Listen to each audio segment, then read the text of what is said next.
ఒక రోజు మొత్తం మా ఊరి పోరగాళ్ళతో గడపడం నాకు చాలా అంటే చాలా ఆనందంగా ఉంది. హలో మామాస్, ఎలా ఉన్నారు? మొత్తానికైతే బిస్కెట్స్ తింటూ షాపింగ్ కి స్టార్ట్ అయినాం. మేము వచ్చిన కార్ని ఇక్కడ పార్కింగ్ చేసి మొత్తానికైతే షాపింగ్ మాల్ కి వచ్చేసినాం. షాప్ లో మాత్రం మేము రాగానే రిసీవింగ్ మాత్రం చాలా బాగుంది. ఇంత ముందుకు ఎంగేజ్మెంట్ బట్టలు ఇక్కడే తీసుకున్నాం, సో మ్యారేజ్ బట్టలు కూడా ఇక్కడే తీసుకుందామని వచ్చినాం. కానీ మనోడు చేసిన మిస్టేక్ ఏంటంటే ఫస్ట్ ఎంగేజ్మెంట్ కి వైట్ కలర్ డ్రెస్ తీసుకుండు. సో ఇప్పుడు మ్యారేజ్ కి కొన్ని కలర్సే వాడాలంట, అవి కూడా కొన్ని 2-3 కలర్సే. సో ఇప్పుడు ఎంగేజ్మెంట్ కి ఆల్రెడీ వైట్ కలర్ తీసుకుండు కాబట్టి ఇప్పుడు వైట్ వాడొద్దు. నెక్స్ట్ ఇంకా వేరే కలర్ కి వెళ్దామంటే రెండే కలర్స్ ఉన్నాయి, ఒకటి క్రీమ్ ఇంకోటి గోల్డ్.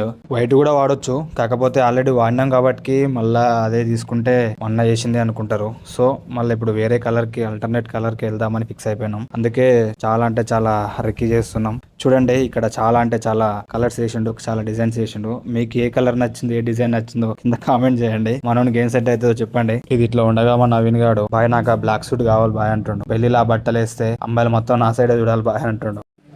అనిలు అనిలు అనిలు వచ్చిన కస్టమర్ ఎందుకు కొట్టుకోవాలని మనోడు చూడండి ఎట్లా చేస్తుండో. ఏ ఆయన కొనడు పీకాడు నాకే నీ కొంత అని చెప్పేసి నవీన్ గారు చూడండి ఇంకా బట్టలు ఏం తీసుకోలేదు. అక్కడి నుంచి వచ్చేసినాం. లెక్క రెస్టారెంట్ కి వెళ్ళి నల్లి గోష్ బిర్యానీ ఆర్డర్ పెట్టి 4 మెతుకులు కడుపులేసినాం. ఇప్పటికే ఈవినింగ్ వస్తుంది, ఇక మేము స్టార్ట్ అవుతామరా అని చెప్పేసి మా వాళ్ళు స్టార్ట్ అవుతున్నారు. నన్ను చూసి ఏడుస్తుంటే ఏడవకరు ఇజ్జత్ పోతుంది ఏడవకరు అని చెప్పేసి పంపించేసిన. ఎంతైనా మన ఊర్లో ఉన్న పోరగాళ్ళతోటి ఉన్న బాండింగ్ వేరే. ఈ రోజు మాత్రం వాళ్ళతోటి చాలా అంటే చాలా టైం స్పెండ్ చేసిన. చాలా అంటే చాలా హ్యాపీగా ఉంది.